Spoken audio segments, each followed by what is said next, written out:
নমস্কার, welcome to আজকে পড়তে চলেছি। না, আজকে পড়বো না।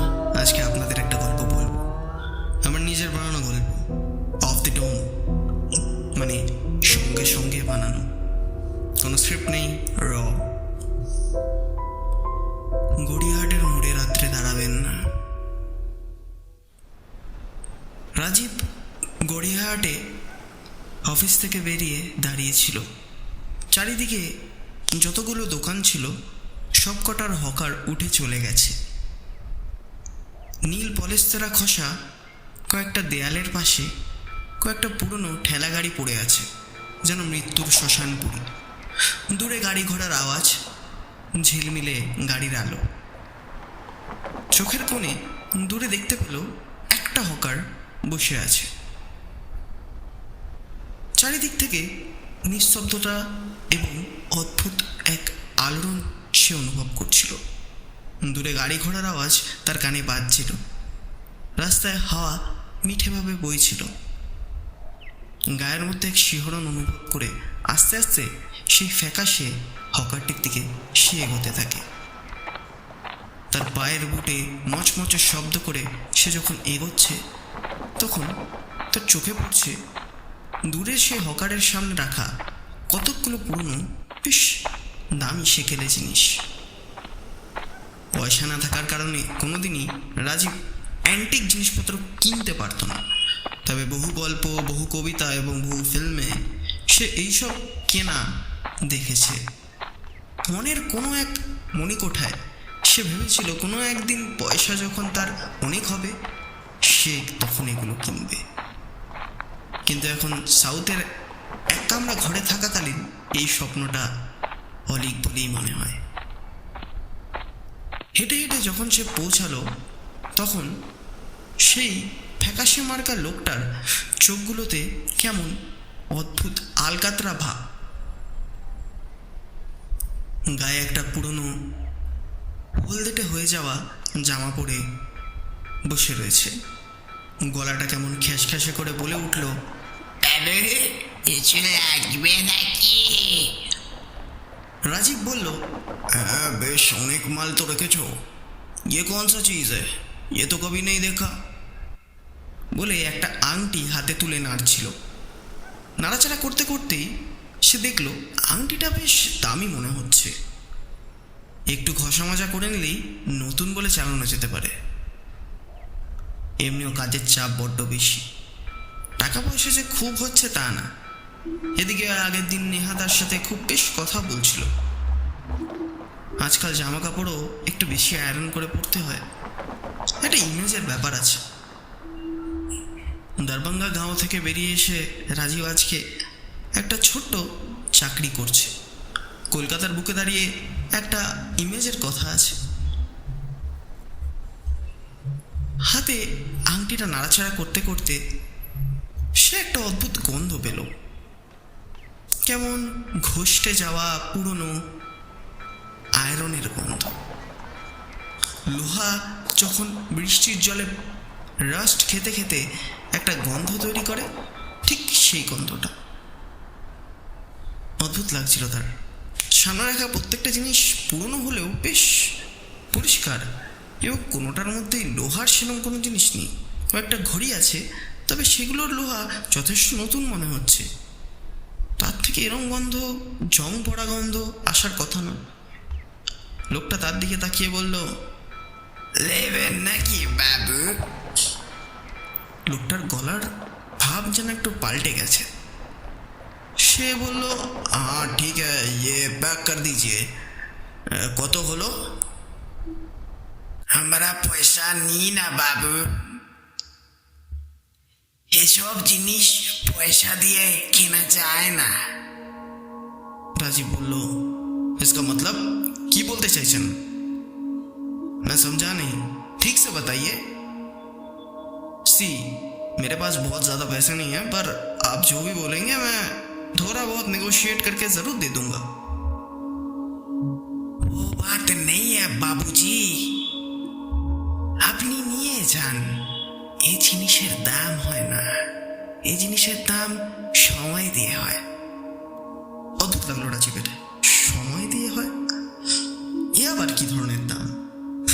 কিছুক্ষণের জন্য রাজীব ভাবলো নিশ্চয়ই মালটা মাল খেয়ে পড়ে আছে, বাংলার অবসর। তাই জন্য আর বেশি ঘাটালো না। ভালোই হয়েছে, 10 টাকার একটা নোট হাতে দিয়ে চলে গেল। লোকটা কিছু বলল না। টাকাটা হাতে নিয়ে সে কোথাও রাখলো না, যেন স্ট্যাচুর মতো তার দিকে তাকিয়ে রইল। হাতের মধ্যে যেন কোনো মুভমেন্ট নেই। আর লোকজন ওই লোকটার কাছে কেন আসছিল না সে জানে না।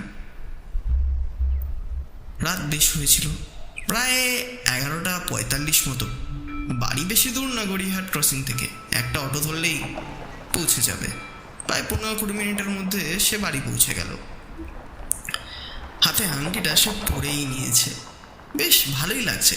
প্রথমে ঢোলা হলেও অদ্ভুত ব্যাপার, এখন মোটামুটি ফিট হচ্ছে। প্রথমে অতটা খেয়াল করলো না রাজীব। বিভিন্ন চিন্তা, ডেডলাইন্স এবং কোম্পানির অন্য কাজের ব্যাপারে সে ভাবছিল। বাড়ি এসে কিছু পড়াশোনার ব্যাপারও আছে, সে আরও বড় কিছু হতে চায়। বাড়ির কথা ভাবছে, মায়ের কথা। ঘরের মধ্যে সে ব্যাগ ট্যাগ রেখে খাওয়া দাওয়ার ব্যবস্থা করছিল। সবই ঠিক আছে। ভাত ডাল নেওয়ার সময় হাতে একটা মোচড় মতো ব্যথা উঠল। অদ্ভুত ব্যাপার, আংটিটা যেন হাতের মধ্যে বসে চলেছে। 1 মিনিটের জন্য ভেবে সে কি ভাবতে ঘড়ির দিকে তাকালো।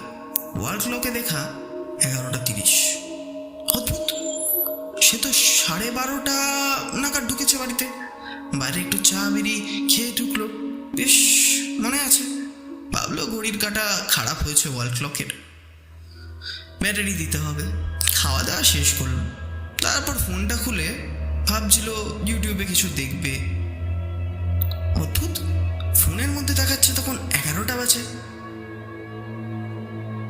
এবার রাজীবের ভয় করলো, সময় কি পিছিয়ে যাচ্ছে? এ কি করে সম্ভব? না না না না না, এটা কি করে সম্ভব? তার পরিষ্কার মনে আছে সে 12:30টায় ঢুকেছে।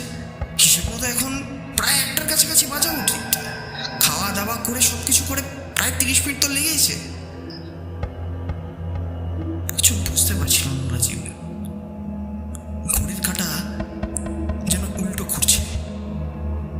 তখনই বাইরের স্টেয়ারকেস থেকে কেমন ভেজা পায়ের ঘষার আওয়াজ আসছিল। সেই অদ্ভুত লোকটা দরজার বাইরে থেকে যেন বলছে, কি বাবু, এখন বকত নিতে আইসি, নিব তো বটে, কোথায় যাবেন এখন? দিতে তো হবে। অদ্ভুত লাগছিল তার। রাজীব বুঝতে পারছিল না এসব কি হচ্ছে তার সাথে। সে কোথায় চলে যাচ্ছে, কি করছে কে ওর সাথে? রাজীব ঘড়ির কাঁটার দিকে আবার তাকাচ্ছে, সময় পিছিয়েই যাচ্ছে। তার মনে পড়ছে তাকে কলকাতায় কিভাবে ছোট করা হয়। বিহারি বিহারি বলে তাকে অনেকেই অপমান করে। অদ্ভুত, এই লোকটা এইসব কি করে ওকে মনে করাচ্ছে? এই আংটিটার কি মানে আছে? আংটিটা সাপের মতো তার আঙ্গুলটাকে চেপে ধরছে। আর কিছুক্ষণ পর তার আঙ্গুলের হাড়টাই ভেঙে যাবে। তাকে কিছু করতেই হবে। সে পাগলের মতো দৌড়াতে লাগলো, জল দিয়ে খোলার চেষ্টা করছে, তেল লাগাচ্ছে, সাবান দিচ্ছে। তখনই দরজার গোড়ায় সেই লোকটা এসে ঠক ঠক করলো এবং বলতে লাগলো,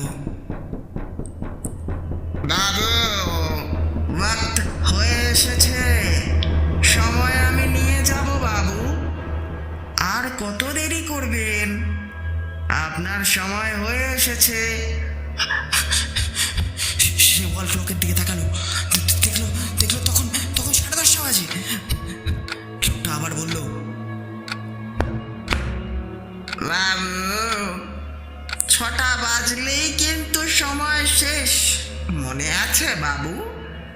বাড়ির থেকে বেরিয়েছিলেন ঠিক 6টা করে, কলকাতা আসবেন বলে। দরভঙ্গায় তখন বাবার খুব অসুখ, ভাই বোনেরা খুব ছোট। আপনি বললেন, आप लोग जो देख किनारे देख लीजिए, मुझे जिंदगी में बड़ा होना है। बाप की सेवा मुझे हर वक्त नहीं करना। অথর্ব বাপকে ফেলে তখন তুমি মায়ের ওপর চলে এসেছিলে বাবু, একা করে দিয়েছিলে সবাইকে। লজ্জা পেতে তুমি বিহারি বলে নিজেকে।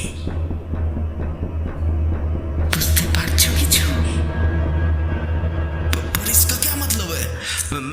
वो तो मेरा पर्सनल मैटर है, आपको कैसे पता चला? আমি জানি বাবু। লোকটা দরজার বাইরে থেকে ভেতরে ঢুকে এসেছে ফ্ল্যাটের মধ্যে। ড্রয়িং রুমে দাঁড়িয়ে আছে, বেডরুম থেকে তাকিয়ে রয়েছে, আর আর নাইট ল্যাম্পের হালকা আলোয় মৃদুভাবে লোকটার মুখটা আস্তে আস্তে আস্তে আস্তে কঠিন হয়ে উঠছে। কেমন চেনা চেনা মুখটা। হ্যাঁ হ্যাঁ, একে খুব চেনা। তাদের বাড়ির একটা কোণায় এনার ছবি বড় করে টাঙানো ছিল। ওর দাদা, তিনিও নাকি কলকাতায় ছিলেন, লেবারের কাজ করতেন। বয়সকালে তাকে মারধর করা হয়েছিল, তাই সে দরভঙ্গা ফিরে যান। লেবারের টাকা থেকে যা বয়ানি ছিলেন সব দিয়ে একটা মাত্র ঘর করেছিলেন, সেটাতেই থাকতেন। তারপর আর কলকাতা ফেরেননি। মনে পড়ছে বাবু? রাজীব চোখ দুটো বড় বড় করে পরদাদার দিকে তাকিয়ে রইল আর বলল, पर आप तो बहुत साल पहले ही। पता है बाबू, ये सब चीज देख रहे थे ना, ये सब हमने थोड़ा थोड़ा करके पैसा जमा के अपने लिए खरीदा था। पर इन बंगाली बाबू, इन बड़े बड़े बाबू लोगों को बड़ा गुस्सा आ गया था। गरीब आदमी के पास इतना कुछ, वो कैसे सच सकता है? वो तो मजदूर है, मजबूर है, वो पैर के नीचे दबना ही चाहिए। इसलिए मुझे बहुत मारा, काम से भी निकाल दिया। पर हमने जमा कर लिया था कमाई। 59 बरस की उम्र पर हम लौट गए दरभंगा गांव, और कभी इधर नहीं आए।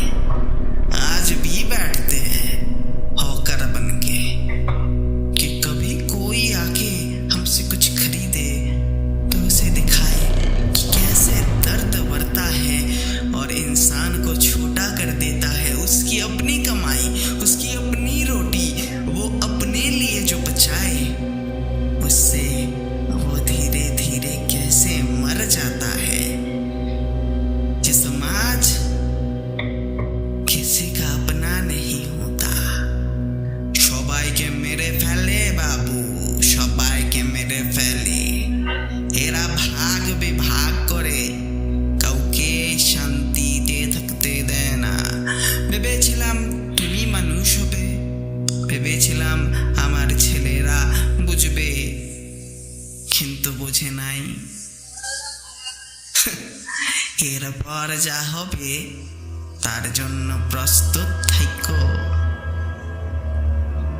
ঘড়ির কাঁটায় তখন 5:30। ধন্যবাদ। কেমন লাগলো এই অদ্ভুত গল্পটি? আমি এইমাত্র বানালাম আপনাদের জন্য এবং বানিয়ে আপনাদের জন্য প্রস্তুত করলাম। ভালো লাগলে লাইক করুন, শেয়ার করুন এবং সাবস্ক্রাইব করুন। আরও